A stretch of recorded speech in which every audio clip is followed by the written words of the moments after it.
매일 아침 5시 30분 오키나와 북부 오기미 마을에 사는 96세의 하루 미야기 할머니는 잠자리에서 일어납니다.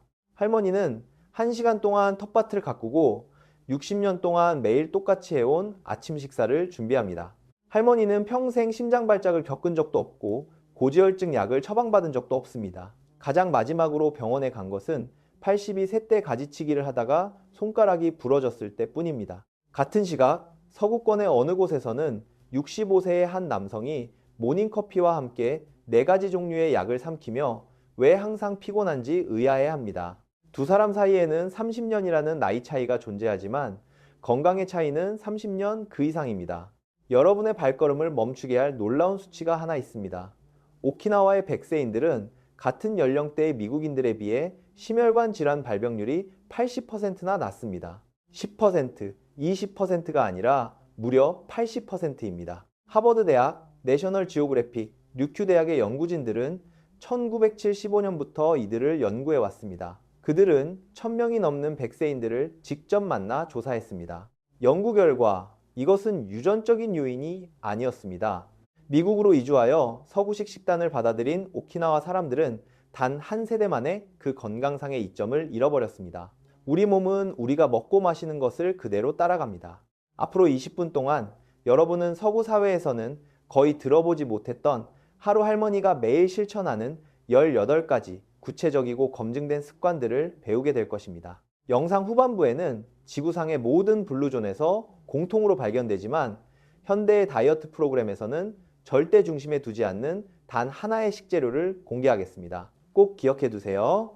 그리고 17분쯤에는 지난 10년간 가장 유행했던 건강 습관이자 모든 약국에서 팔고 있는 현대의 어떤 건강식품이 어떻게 오히려 우리가 고치려는 문제를 악화시키는지 설명해 드리겠습니다. 본론으로 들어가기 전에 한 가지만 더 말씀드리겠습니다. 50대와 60대의 많은 분들이 이런 말을 듣습니다. 적게 먹고 많이 움직이고 영양제를 챙겨 먹고 탄수화물, 단백질, 지방 비율을 따지라고 말이죠. 하지만 오키나와의 100세인들은 그런 것들을 전혀 하지 않았습니다. 칼로리를 계산한 적도 없고 주방 저울도 없으며 단백질 보충제나 오메가3 캡슐, 종합 비타민도 먹지 않습니다. 그런데도 그들은 질병 없이 우리보다 평균 10년을 더 오래 삽니다. 사람들은 그들이 타고난 유전자가 좋거나 삶이 단순해서 혹은 특별한 유전적 특징이 그들을 보호할 것이라고 지레짐작합니다. 연구진들도 처음에는 그들을 보호하는 특별한 유전자를 찾을 수 있을 거라 기대했습니다. 하지만 찾지 못했죠. 그들이 발견한 것은 바로 습관이었습니다. 구체적이고 반복 가능하며 기록으로 증명된 습관들 말입니다. 이것이 핵심입니다. 단순한 운이 아닙니다. 내 몸에 무엇을 넣는지, 언제 숟가락을 놓는지, 그리고 누구와 함께 밥을 먹는지에 관한 이야기입니다. 이제 18가지 습관을 세 부분으로 나누어 살펴보겠습니다. 첫 번째는 식습관의 기초, 두 번째는 언제 어떻게 먹는지에 대한 증폭제 역할, 그리고 세 번째는 연구진들도 하마터면 놓칠 뻔했던 이 모든 것을 하나로 묶어주는 핵심 요소입니다. 자, 시작해 볼까요? 오기미 마을에는 매일 똑같은 점심을 드시는 91세의 켄지 할아버지가 계십니다. 두부와 미역이 들어간 된장국, 약간의 자색 고구마, 그리고 서양인들이라면 굳이 찾아 먹지 않을 주름진 오이처럼 생기고 쓴맛이 나는 여주 한 줌입니다. 할아버지는 12살 때부터 이렇게 식사해 오셨습니다. 1년에 한 번 할아버지를 진찰하는 의사의 진료 기록에는 특이 사항 없음이라고 적혀 있습니다. 콜레스테롤 정상, 혈압 정상, 염증 수치도 낮다는 뜻이죠. 그 점심 식사 안에 이 놀라운 건강 지표를 설명해 줄 비밀이 숨어 있습니다. 하나씩 살펴봅시다. 첫 번째 습관, 하라하치부, 즉 소식하는 습관입니다. 이는 수백 년 전 오키나와 사람들이 식문화로 받아들인 유교의 가르침으로 배가 80% 정도 찼을 때 젓가락을 내려놓는 것을 뜻합니다. 음식을 80%만 먹으라는 게 아닙니다. 배부르다고 느끼기 전에 멈추라는 것입니다. 여기에는 생물학적인 이유가 있습니다. 위에서 보내는 포만감 신호가 뇌에 도달하는 데는 약 20분이 걸립니다. 배가 부르다고 느꼈을 때 식사를 멈추면 이미 과식한 상태인 것입니다. 매번 말이죠. 오키나와 100세인들은 이 신호가 뇌에 도달할 때까지 천천히 여유롭게 식사합니다. 오키나와 백세인 연구에 따르면 80대와 90대 어르신들의 하루 평균 섭취량은 약 1800칼로리였습니다. 1200칼로리처럼 기하 상태가 아니라 과식의 문턱을 넘지 않는 수준을 꾸준히 유지하는 것입니다. 다음 식사 때는 스마트폰을 잠시 내려두고 천천히 드셔보세요. 그리고 조금 더 먹을 수 있겠다 싶은 순간에 식사를 멈추세요. 그 잠깐의 멈춤이 바로 하라하치부입니다.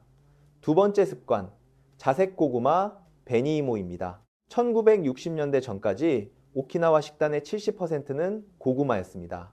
쌀도 빵도 아닌 고구마였죠. 일반적인 마트에서 볼 수 있는 호박 고구마와는 다른 자색 고구마입니다. 자색 고구마에는 특유의 젖보라색을 띠게 하는 안토시아닌이 풍부하게 들어 있습니다. 블루베리에 들어있는 것과 같은 항염증 성분인데 자색 고구마에는 그 농도가 훨씬 더 높습니다. 또한 혈당 지수가 낮아서 흰쌀이나 빵처럼 혈당을 급격히 올리지 않습니다. 4시간에서 5시간 동안 에너지를 꾸준히 공급해 주기 때문에 오전에 피로감이 몰려오거나 오전 11시쯤 간식이 당기는 일이 없습니다. 하루 한 끼의 정제 탄수화물을 자색 고구마로 바꿔보세요. 이것이 두 번째 습관입니다. 세 번째 습관, 매일 먹는 두부입니다. 단순히 유행을 따르는 게 아닙니다. 평균적인 오키나와 어르신들은 지구상 그 누구보다 두부를 많이 먹습니다. 하루에 약 100g 정도를 보충제가 아닌 훌륭한 식재료로 섭취합니다. 두부는 완벽한 식물성 단백질입니다. 두부에 함유된 이소플라본은 에스트로겐 수용체와 상호작용하여 호르몬 관련 암의 발병 위험을 낮춰줍니다. 오키나와 백세인 연구에 따르면 이들의 유방암과 전립선암 발병률은 서구권 평균의 절반에도 미치지 않습니다. 이것은 단순한 우연이 아닙니다. 일본 연구진들이 수십 년 동안 동일한 인구 집단을 추적 관찰한 결과입니다. 켄지 할아버지처럼 단단한 두부를 참기름에 굽고 간장을 살짝 곁들여 드셔보세요. 네 번째 습관, 아무도 주목하지 않는 쓴맛의 채소 여주입니다. 고야라고도 불리는 여주는 서구의 식단 권장 사항에는 거의 등장하지 않지만 오키나와의 거의 모든 가정에서는 즐겨 먹는 채소입니다. 여주에는 혈당 조절에 탁월한 모모르데신이라는 성분이 들어있습니다. 민족약학 저널에 발표된 연구에 따르면 여주가 혈당이 높은 사람들의 공복 혈당을 낮춰준다고 합니다. 극적이진 않지만 매우 꾸준하게 말이죠. 또한 오렌지보다 더 많은 비타민C를 함유하고 있습니다. 아시아 식료품점이나 시장에서 쉽게 구할 수 있죠. 쓴맛이 나지만 그 쓴맛이 바로 약입니다. 다섯 번째 습관, 어쩌다가 한 번이 아닌 매일 먹는 해조류입니다. 오키나와 사람들은 주로 다시마와 미역 같은 해조류를 된장국에 넣어 매일같이 먹습니다. 해조류는 지구상에서 후코이단을 얻을 수 있는 유일한 식재료 중 하나입니다. 도쿄대학교의 연구에 따르면 이 성분은 항염증 및 면역 조절 작용을 합니다. 또한 대사를 조절하는 갑상선에 필수적이지만 서구식 식단에는 턱없이 부족한 요오드도 풍부하게 들어 있습니다. 매일 아침 해조류가 들어간 된장국 한 그릇, 이것이 최소한의 규칙입니다. 여섯 번째 습관, 가끔 먹는 반찬이 아닌 식단의 뼈대를 이루는 콩류입니다. 전 세계 모든 블루존에서는 콩류를 식단의 필수 요소로 섭취합니다. 반찬이나 고기 대용이 아니라 매일 먹는 주식이죠. 오키나와의 대두, 사르데냐의 잠두, 니코야의 검은콩, 로마린다의 렌틸콩이 그렇습니다. 콩류에는 장내 미생물의 먹이가 되는 수용성 식이섬유가 풍부합니다. 아메리칸 거트 프로젝트 연구에 따르면 일주일에 30가지 이상의 다양한 식물성 식품을 섭취하는 사람들은 그렇지 않은 사람들보다 장내 미생물이 훨씬 더 다양했습니다. 오키나와 사람들은 채소의 가짓수를 세며 먹지 않지만 콩류, 채소, 발효식품을 번갈아 먹으며 자연스럽게 그 다양성을 채웁니다. 매일 콩류 한 컵을 드세요. 매번 같은 종류일 필요는 없습니다. 자, 잠시 멈추고 생각해 보세요. 이 6가지 식품 중 정기적으로 드시는 것이 있나요? 가끔이 아니라 정기적으로요. 만약 3가지 미만이라면 그곳이 바로 여러분과 하루 할머니의 건강 수명 사이에 존재하는 격차입니다. 이것은 아직 3분의 1에 불과합니다. 14분쯤에 모든 블루존에서 공통으로 발견된 특별한 식재료를 알려드리겠습니다. 이 식재료는 첫 번째 섹션의 모든 것들이 몸속 깊은 곳에서 제대로 작동하게 만들어주는 열쇠입니다. 조금만 기다려주세요. 지금까지 오키나와 사람들이 무엇을 먹는지 들으셨습니다. 이제 연구진들을 음식 그 자체보다 더 놀라게 했던 부분에 대해 말씀드리겠습니다. 그것은 단지 무엇을 먹느냐가 아니라 어떤 환경에서 먹느냐에 관한 것입니다. 7번째 습관, 삶을 지탱해주는 모임, 모아이입니다. 오키나와에는 모아이라는 독특한 사회적 공동체가 있습니다. 보통 5명 정도가 모여 평생 동안 정기적으로 만나기를 약속하는 모임이죠. 그들은 물질적인 자원을 공유할 뿐만 아니라 정서적 지지와 책임을 함께 나눕니다. 이러한 모임은 보통 어린 시절에 형성되어 90년 이상 지속되곤 합니다. 캘리포니아 대학교 연구진은 사회적 고립이 미치는 생물학적 영향을 측정했습니다. 만성적인 외로움은 코르티솔 수치를 높이고 면역 기능을 떨어뜨리며 조기 사망 위험을 26%나 증가시킵니다. 이는 하루에 담배 15개비를 피우는 것과 맞먹는 사망 위험입니다. 오키나와의 어르신들은 고립된 서구권의 은퇴자들이 느끼는 외로움을 겪지 않습니다. 그들은 다른 사람들과 구조적으로 연결되어 있습니다. 우연히 만나는 것이 아니라 그렇게 설계된 것입니다. 소셜미디어, 문자 메시지, 화상통화 같은 현대의 소통 방식은 이와 같은 생물학적 효과를 만들어내지 못합니다. 이것들은 그저 가짜 유대감일 뿐입니다. 육체적으로 함께 있을 때 얻을 수 있는 생리학적 이점 없이 연결되어 있다는 착각만 줄 뿐이죠. 한 달에 최소 2번, 직접 만날 수 있는 3명에서 5명의 사람들을 만드세요. 거창한 모임이 아니라 정기적으로 만날 수 있는 약속이면 충분합니다. 8번째 습관, 아침에 눈을 뜨는 이유, 이키가이입니다. 이키가이는 일본어로 삶의 보람이라는 뜻입니다. 내가 사랑하는 것, 내가 잘하는 것, 세상이 필요로 하는 것, 그리고 그 일을 함으로써 얻을 수 있는 보상이 만나는 교집합을 의미합니다. 오키나와의 백세인들에게 서양식의 은퇴라는 개념은 없습니다. 삶의 목적을 잃는 일도 없죠.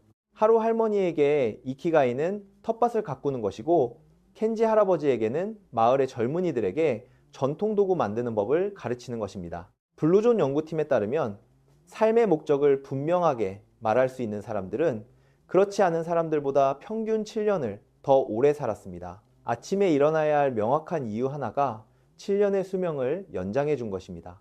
9번째 습관, 헬스장도 짜인 운동 계획도 없는 자연스러운 움직임입니다. 오키나와 어르신들은 헬스장에 가지 않습니다. 정해진 운동 루틴도 없죠. 하지만 결코 가만히 앉아만 있지 않습니다. 텃밭 가꾸기, 걷기, 요리하기, 청소하기 등 저강도의 움직임이 하루 종일 생활 속에 녹아 있습니다. 오키나와 사람들은 이것을 자연스러운 움직임이라고 부릅니다. 짧고 굵게 운동하는 것이 아니라 쉼없이 몸을 사용하기 때문에 신체 기능이 유지되는 것입니다. 2020년 미국 의학협회 학술지에 발표된 연구에 따르면 30분마다 한 번씩 일어나 움직이는 것만으로도 전체 운동량이 적더라도 혈당과 심혈관 지표에 눈에 띄는 효과가 있었습니다. 90분 이상 가만히 앉아있지 마세요. 필요하다면 알람이라도 맞추세요. 여러분의 마음을 무겁게 할 대조적인 사실이 하나 있습니다. 1980년 패스트푸드 체인점이 오키나와에 들어오기 전까지 오키나와 사람들은 전 세계에서 가장 긴 기대 수명을 자랑했습니다. 하지만 1990년대 맥도날드와 KFC의 등장과 함께 자란 오키나와의 젊은 세대들은 2000년에 이르러 일본 본토보다 더 높은 비만율을 기록했습니다. 전통 방식으로 식사했던 세대는 여전히 100세까지 살고 있지만 서구식 식단을 받아들인 세대는 그렇지 못합니다. 같은 섬에 살고 같은 유전자를 물려받았지만 식습관의 변화가 전혀 다른 결과를 낳은 것입니다. 이것은 장수과학에서 우리가 목격한 가장 명확하고 자연스러운 실험이며 그 결론은 너무나도 분명합니다. 10번째 습관, 장 건강을 최우선으로 하는 발효식품입니다. 발효된 콩 페이스트인 미소 된장은 오키나와 아침 식사의 핵심입니다. 쌀겨에 채소를 절인 누카즈케도 즐겨 먹습니다. 발효 과정에서 생성된 살아있는 유익균들은 장내에 자리 잡습니다. 건강한 장내 미생물은 염증, 면역 기능, 심지어 장내축을 통해 기분까지 조절하는 것으로 알려져 있습니다. MIT 브로드 연구소의 연구에 따르면 장내 미생물의 다양성은 생물학적 노화 지표의 감소와 밀접한 관련이 있습니다. 오키나와 사람들은 이런 과학적 지식은 몰랐지만 연구가 이루어지기 수백 년 전부터 이미 이를 실천하고 있었습니다. 된장국, 김치, 요구르트, 캐피어, 사워크라우트 같은 발효식품을 매일 챙겨 드세요. 오늘 오후 3시쯤 여러분의 에너지 수준을 한번 체크해 보세요. 피곤하거나 단 것이 당기지 않고 일정한 에너지가 유지된다면 장내 미생물이 제 역할을 하고 있다는 증거입니다. 급격히 피로해진다면 그렇지 않다는 신호죠. 11번째 습관, 올바른 음주 문화. 술을 마시더라도 혼자가 아닌 여럿이서 즐깁니다.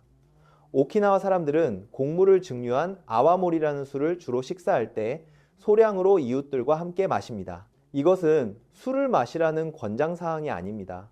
여기서 중요한 점은 그 어떤 블루존 지역의 사람들도 혼자서 고립된 상태에서 혹은 스트레스를 풀기 위해 술을 마시지 않는다는 것입니다. 장수마을에서 술이 등장할 때는 항상 다른 사람들과 함께하는 식탁에서 그것도 적당량만 등장합니다. 12번째 습관, 매일 20분씩 햇빛 쬐기입니다. 오키나와는 1년 내내 강한 햇빛이 내리쬐는 위도에 위치해 있습니다. 오키나와 사람들은 밖에서 일하고 텃밭을 가꾸고 걷습니다. 비타민 D 결핍은 심혈관 질환, 인지 능력 저하, 우울증 위험 증가와 관련이 있습니다. 건강식품 업계에서는 그 어떤 영양제보다 비타민 D를 많이 팔고 있습니다. 하지만 실제 햇빛은 영양제가 흉내낼 수 없는 피부에서 산화질소를 방출하는 등의 부가적인 경로를 활성화시킵니다. 유리창을 통하지 않고 매일 20분씩 직접 야외에서 햇빛을 쬐세요. 자, 이제 첫 번째부터 12번째 습관까지 건강의 기초와 이를 증폭시키는 요인들을 알아보았습니다. 17분쯤에는 지난 10년간 가장 인기 있었던 영양제가 왜 오히려 문제를 가속화시키는지 알려드리겠습니다. 거의 다 왔습니다. 여기 연구진들이 하마터면 놓칠 뻔했던 중요한 사실이 있습니다. 그들은 오키나와에 갈 때 음식에서 해답을 찾을 것이라 기대했고 실제로 음식은 엄청나게 중요했습니다. 움직임에서도 답을 찾을 거라 기대했고 그 역시 중요했습니다. 하지만 평범하게 오래 사는 사람들과 진짜 초고령 오키나와 백세인들을 구분짓는 요소, 연구팀이 마을에 오랫동안 머물기 전까지는 발견하지 못했던 식단 일기에도 나오지 않는 비결은 바로 하루 일과의 구조 그 자체에 있었습니다. 13번째 습관, 생체 리듬에 맞춘 식사 시간입니다. 오키나와 어르신들은 하루 중 가장 풍성한 식사를 점심에 합니다. 저녁 식사는 가볍게 하고 해가 지면 더 이상 음식을 먹지 않습니다. 그들이 간헐적 단식을 의도한 것도 16시간 단식하고 8시간 먹는 규칙을 따른 것도 아니었습니다. 그저 옛날부터 문화적으로 해오던 방식대로 낮과 밤의 자연스러운 주기에 맞춰 식사했을 뿐입니다. 바로 여기에 현대 다이어트의 함정이 있습니다. 오늘날 가장 인기 있는 시간 제한 식사법은 아침을 거르고 정오부터 저녁 8시 사이에 칼로리의 대부분을 섭취하도록 권장합니다. 하지만 저녁 8시 혹은 그 이후까지 음식을 먹게 되면 우리 몸의 대사율이 떨어지고 인슐린 민감성이 가장 낮아지는 시간에 마지막 식사를 하게 되는 셈입니다. 오키나와 사람들은 정확히 반대로 합니다. 점심을 든든하게 먹고 이른 저녁에 소식하며 해가 지면 먹지 않습니다. 2022년 셀 메타볼리즘 저널에 발표된 연구에 따르면 음식 섭취를 우리 몸의 생체 리듬에 맞추고 하루의 전반부의 칼로리 섭취를 집중하는 이른 시간 제한 식사법이 총 섭취 칼로리가 같더라도 늦은 시간 제한 식사법보다 혈압과 인슐린 민감성에 훨씬 긍정적인 결과를 가져왔습니다. 영양제 업계에서는 늦은 밤 야식으로 인한 문제를 해결하기 위해 멜라토닌, 소화효소, 수면 유도제 등을 판매합니다. 하지만 진짜 해결책은 영양제가 아니라 식사 시간 자체를 바꾸는 것입니다. 14번째 습관, 모든 블루존에서 공통으로 먹는 음식입니다. 아까 제가 지구상 모든 장수마을에 공통으로 등장하는 단 하나의 음식이 있다고 말씀드렸죠. 생선도, 올리브 오일도, 녹차도 아닙니다. 바로 콩류입니다. 오키나와의 대두, 사르데냐의 잠두, 니코야의 검은콩, 로마린다의 렌틸콩. 콩의 종류만 다를 뿐 식단에서 차지하는 뼈대 역할은 동일합니다. 장수마을 식단에 콩류가 항상 포함되는 이유는 과식을 막아주면서도 유익한 장내 세균의 먹이가 되는 수용성 식이섬유가 풍부하기 때문입니다. 또한 일반 식이섬유와는 다르게 장내 미생물의 먹이가 되어 전신 염증을 줄이는 단세지방산 생성을 촉진하는 저항성 전분도 함유되어 있습니다. 그런데 서구의 다이어트 프로그램 중 콩류를 식단의 중심으로 삼는 곳은 없습니다. 오히려 콩을 제한하거나 아예 빼버리죠. 완전히 잘못된 접근입니다. 하루에 콩 1컵, 일주일에 최소 나흘 이상 섭취하세요. 연구를 통해 밝혀진 최소한의 권장량입니다. 15번째 습관, 구조적인 스트레스 관리입니다. 현대사회의 스트레스 관리는 사후 처리 방식입니다. 스트레스가 한참 쌓인 후에야 명상 앱을 켜고 호흡법을 연습하고 상담을 받죠. 하지만 오키나와 사람들의 스트레스 관리는 구조적입니다. 모아이 모임을 통해 일상의 자잘한 마찰을 해소하고 텃밭을 가꾸며 머릿속의 소음을 비워냅니다. 다 함께하는 식사가 고독함을 지워주고 이키가이가 무기력함을 몰아냅니다. 이것들은 스트레스가 생긴 후에 수습하는 기술이 아닙니다. 애초에 만성 스트레스가 쌓이는 것 자체를 막아주는 삶의 구조입니다. 노벨상 수상자인 엘리자베스 블랙번의 텔로미어 연구에 따르면 만성 스트레스는 우리의 DNA를 보호하는 분자덮개의 길이를 문자 그대로 짧게 만듭니다. 오키나와 사람들에게는 은퇴라는 단어 자체가 아예 번역조차 제대로 되지 않습니다. 삶의 목적을 완전히 멈추는 것이 아니라 다른 형태로 바꿀 뿐 결코 사라지지 않기 때문입니다. 16번째 습관, 완전한 활동, 텃밭 가꾸기입니다. 이것은 연구진들이 계속해서 주목했던 습관입니다. 그들이 인터뷰한 거의 모든 오키나와 백세인들은 텃밭을 가지고 있었습니다. 단순한 잔디밭이 아니라 정성을 들이고 먹거리를 생산해내며 매일매일 찾아가야만 하는 텃밭 말입니다. 텃밭 가꾸기는 저강도, 신체 활동, 햇빛 노출, 삶의 목적, 음식의 근원과의 연결, 그리고 가벼운 두뇌 활동을 모두 동시에 충족시켜줍니다. 단순한 취미 하나가 아니라 건강에 좋은 수많은 습관들이 하나의 일상 속에 응축되어 있는 셈입니다. 굳이 넓은 땅이 없어도 괜찮습니다. 창틀이나 발코니에 놓인 작은 화분 3개면 충분합니다. 중요한 것은 무엇인가를 정성껏 돌보는 행위, 나를 의지하며 살아 숨쉬는 생명을 매일 보살피겠다는 약속입니다. 17번째 습관, 요리 방식 참프루입니다. 오키나와 요리의 핵심 조리법은 참기름을 두르고 짧은 시간에 여러 채소와 두부 혹은 약간의 돼지고기를 섞어 볶는 참프루 방식입니다. 조리 시간이 짧아 오래 끓일 때 파괴되는 열에 약한 영양소들을 그대로 보존할 수 있습니다. 참기름에는 항산화 효과가 있는 식물성 화합물인 리그난이 들어있죠. 두부와 여러 채소를 한 팬에 빠르게 볶아내면 15분 만에 영양가 넘치는 완벽한 한 끼가 완성됩니다. 핵심은 원래 식재료의 형태를 알아볼 수 있도록 요리하는 것입니다. 만약 접시에 담긴 음식이 원래 어떤 모양이었는지 짐작조차 할 수 없다면 그것은 피해야 할 가공식품이라는 신호입니다. 마지막 18번째 습관, 이 모든 것을 하나로 묶어주는 복리의 마법입니다. 이것이 바로 연구진이 놓칠 뻔했던 사실이자 제가 마지막까지 아껴둔 비밀입니다. 이 영상에서 소개한 식습관, 운동, 사회적 관계, 생활 리듬 등 모든 습관들은 몇 주가 아니라 수년에 걸쳐 꾸준히 지속될 때 비로소 최고의 효과를 발휘합니다. 오키나와 백세인 연구 결과 조사 대상 어르신들 중 어느 한 가지 영역에서 유독 뛰어나거나 극단적인 방식을 취하는 사람은 없었습니다. 지독하게 식단을 조절하거나 운동에 매달리거나 명상에 심취한 사람들은 아니었습니다. 그저 평생토록 일상 전반에 걸쳐 균형 잡힌 건강한 습관들을 꾸준히 실천해온 평범한 사람들이었습니다. 생물학에서 복리의 효과는 정비례하지 않습니다. 작지만 일관된 노력들이 오랜 시간 쌓이면 훗날 기하급수적인 결과를 만들어냅니다. 장내 미생물을 의미 있게 변화시키려면 몇 달 동안 꾸준히 유익한 음식을 제공해야 합니다. 텔로미어를 보존하는 것은 수십 년이 걸리는 과정이며 뼈의 밀도 역시 수년에 걸친 매일의 자극에 반응합니다. 이것이 바로 다이어트나 건강식품 업계가 여러분에게 팔 수 없는 유일한 것입니다. 그들이 거짓말을 해서가 아니라 수십 년 동안 꾸준히 실천해야 하는 끈기는 병에 담아 팔 수 있는 상품이 아니기 때문입니다. 과장 없이 솔직하게 말씀드리겠습니다. 이 습관을 시작하고 3일째에는 극적인 변화가 없을 것입니다. 저녁을 조금 일찍 먹어서 잠을 좀 더 푹 자거나 하라하치부, 즉 소식을 실천해서 식후 더부룩함이 덜한 정도일 겁니다. 7일이 지나면 여러분의 몸은 새로운 리듬을 인식하기 시작합니다. 아침에 조금 더 일찍 허기를 느끼고 오후에도 일정한 에너지가 유지될 것입니다.